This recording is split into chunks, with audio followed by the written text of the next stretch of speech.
নমস্কাৰ এই মুহূৰ্তত আগবঢ়াইছো দিনটোৰ কেইবাটাও বিগ ব্ৰেকিং নিউজ আৰু এনেধৰণৰ খবৰ নিটো পাবলৈ আমাৰ চেনেলটো ছাবস্ক্ৰাইব কৰি দিব আৰু যিমান পাৰে ভিডিঅ'টো আগলৈ শ্বেয়াৰ কৰি দিব। প্ৰথমটো খবৰ মাজলৈ আগবঢ়াইছো। দ্বিতীয়বাৰলৈ মুখ্যমন্ত্ৰী হল হিমন্ত বিশ্ব শৰ্মা। হিমন্ত 2.0ত কোন মন্ত্ৰী বা নেতাৰ নাম? হিমন্ত বিশ্ব শৰ্মাই হ'ব অসমৰ পৰৱৰ্তী মুখ্যমন্ত্ৰী। বিজেপিৰ কেন্দ্ৰীয় নেতৃত্বই চূড়ান্ত কৰিলে হিমন্ত বিশ্ব শৰ্মাক। হিমন্ত বিশ্ব শৰ্মাৰ 2.0 মন্ত্ৰীসভাত কোন বিধায়ক কোনে মন্ত্ৰিত্ব পোৱাৰ পূৰ্ণ সম্ভাৱনা? পীযুষ হাজৰিকা, বিশ্বজিৎ দৈমাৰী, জয়ন্ত মল্ল বৰুৱা, ৰণোজ পেগু, অজন্তা নেওগ, নীলিমা দেৱী, অশোক সিংহল, হিতেন্দ্ৰনাথ গোস্বামী, তুলিৰাম ৰংহাং, প্ৰদ্যুৎ বৰদলৈ, ভূপেন বৰা, মানৱ ডেকা, পল্লৱ লোচন দাস, বিমল বৰা, অতুল বৰা, কেশৱ মহন্ত, চৰণ বড়ো আৰু ৰিহন দৈমাৰীৰ নাম সম্ভাৱনাৰ তালিকাত। হিমন্ত বিশ্ব শৰ্মাই হ'ব অসমৰ দ্বিতীয়বাৰৰ পৰৱৰ্তী মুখ্যমন্ত্ৰী। বিজেপিৰ কেন্দ্ৰীয় নেতৃত্বই চূড়ান্ত কৰিলে হিমন্ত বিশ্ব শৰ্মা। আগবাইছো পৰৱৰ্তী খবৰ মাজলৈ। পশ্চিমবংগ অসম সমানে চলিব একচত ঘোষণা হিমন্ত বিশ্ব শৰ্মাৰ। চৰকাৰ গঠন কৰি পশ্চিমবংগত চলিব সৰ্ববৃহৎ একচন। সমান্তৰালকৈ অসমতো একচন চলিব বাংলাদেশীৰ বিৰুদ্ধে। বংগৰ সীমান্ত স্থিৰ কৰা হ'ব বুলি ঘোষণা হিমন্ত বিশ্ব শৰ্মাৰ। সীমান্তৰ প্ৰৱেশ বন্ধ কৰি অসমত থকা বাংলাদেশী খেদি পঠিওৱাৰ হুংকাৰ। 12 তাৰিখে চৰকাৰ গঠন কৰি একচন আৰম্ভ কৰিব হিমন্ত বিশ্ব শৰ্মাই। বেদখলকাৰীৰ বিৰুদ্ধে চলিব উচ্ছেদ অভিযান। চৰকাৰ গঠন কৰি শান্তি ঘূৰাই অনাৰ সংকল্প হিমন্ত বিশ্ব শৰ্মাই। পৰৱৰ্তী খবৰ মাজলৈ। 12 মে'ত নতুন চৰকাৰৰ শপত গ্ৰহণ। টালি টোপোলা বান্ধি সাজু হওক বেদখলকাৰী। সাজু তালিকা চলিব সৰ্ববৃহৎ উচ্ছেদ। 12 মে'ত নতুন চৰকাৰৰ শপত গ্ৰহণ অনুষ্ঠান। টালি টোপোলা বান্ধি সাজু হওক বেদখলকাৰী। চৰকাৰ গঠনৰ পিছতেই বাংলাদেশীৰ ওপৰত লোৱা হ'ব ব্যৱস্থা। এটাকৈ চিনাক্ত হোৱা বাংলাদেশীক বিতৰণ কৰা হ'ব। পশ্চিমবংগ যেতিয়াৰ পৰা কাটাতাৰৰ বেৰ হ'ব আমাৰ সীমান্ত সুৰক্ষিত হ'ব। 1.5 কোটি 2 কোটি মানুহক একেলগে আঁতৰাই পঠিওৱাটো সহজ নহয়। কিন্তু কাটাতাৰৰ বেৰৰ হ'লেই নতুন অনুপ্ৰৱেশকাৰীৰ অহাটো বন্ধ হ'ব। ইয়াৰ পিছত ভিতৰত থকা মানুহ বিতৰণ কৰা হ'ব।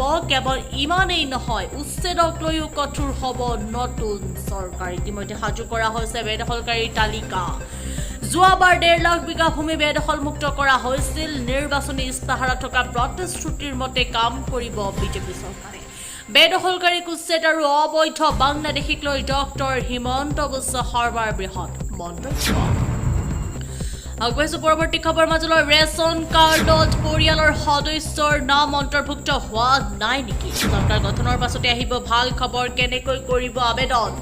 ৰেচন কাৰ্ড নথকা লোকসকলৰ বাবে শীঘ্ৰে আহিব ভাল খবৰ। আজি সাজু কৰক আপোনাৰ ৰেচন কাৰ্ডৰ বাবে যাৱতীয় নথি পত্ৰ। যদি আপোনাৰ পৰিয়ালৰ কোনো সদস্যৰ নাম অন্তৰ্ভুক্ত হোৱা নাই, কিদৰে কৰিব আপুনি আবেদন? পোনপ্ৰথমে আপুনি অসম চৰকাৰ ৰাজহুৱা বিতৰণ ব্যৱস্থা অফিচিয়েল পৰ্টেললৈ যাব লাগিব। নতুন নাম যোগ কৰিবলৈ নিৰ্ধাৰিত আবেদন পত্ৰখন বাছনি কৰক। আবেদনকাৰীৰ ঘৰৰ মুৰব্বীৰ সৈতে নতুন সদস্যজনৰ সম্পৰ্ক স্পষ্টকৈ উল্লেখ কৰিব লাগিব। নতুন সদস্যজনৰ আধাৰ কাৰ্ডৰ কপি থকাটো বৰ্তমান বাধ্যতামূলক। সদস্যজনৰ জন্মৰ প্ৰমাণ পত্ৰ বা ভোটাৰ পৰিচয় পত্ৰ প্ৰয়োজন হ'ব। যদি কোনো মহিলা বিয়া হৈ ঘৰলৈ আহিছে, তেন্তে তেওঁৰ আগৰ ৰেচন কাৰ্ডৰ পৰা নাম কৰ্তন কৰা প্ৰমাণ পত্ৰ লাগিব। পৰিয়ালৰ মূল ৰেচন কাৰ্ডখনৰ এটা ফটোকপি আবেদনৰ সৈতে জমা দিব লাগিব। আবেদন পত্ৰখনত নতুন সদস্যৰ নাম, বয়স আৰু পিতৃ মাতৃৰ নাম শুদ্ধকৈ লিখিব লাগিব। পৰিয়ালৰ মুৰব্বীৰ শেহতীয়া পাছপোৰ্ট চাইজৰ ফটো এখনৰ প্ৰয়োজন হ'ব। সকলো নথি পত্ৰ শুদ্ধকৈ সংলগ্ন কৰি আপুনি ওচৰৰ যোগান বিভাগৰ কাৰ্যালয়ত জমা দিব পাৰে। অনলাইন যোগে আপোনাৰ ওচৰৰ CSCত গৈ কৰিব পাৰিব আবেদন। সংশ্লিষ্ট বিভাগীয় বিষয়াৰ দ্বাৰা আপোনাৰ নথি পত্ৰসমূহ পৰীক্ষা কৰা হ'ব। সকলো তথ্য সঠিক থাকিলে অতি কম দিনৰ ভিতৰতেই নতুন সদস্যৰ নাম কাৰ্ডখনত অন্তৰ্ভুক্ত হ'ব। নতুন নাম অন্তৰ্ভুক্ত হোৱাৰ পাছত আপুনি অনলাইন যোগে নতুন ডিজিটেল ৰেচন কাৰ্ডখন ডাউনলোড কৰি ল'ব পাৰিব। আগবাইছো পৰৱৰ্তী খবৰ মাজলৈ। ধুমুহা বৰষুণৰ তাণ্ডৱ লীলা। ৰাজ্যত ধুমুহা বৰষুণৰ তাণ্ডৱ লীলা। মহানগৰী গুৱাহাটীত প্ৰবল বৃষ্টিপাত।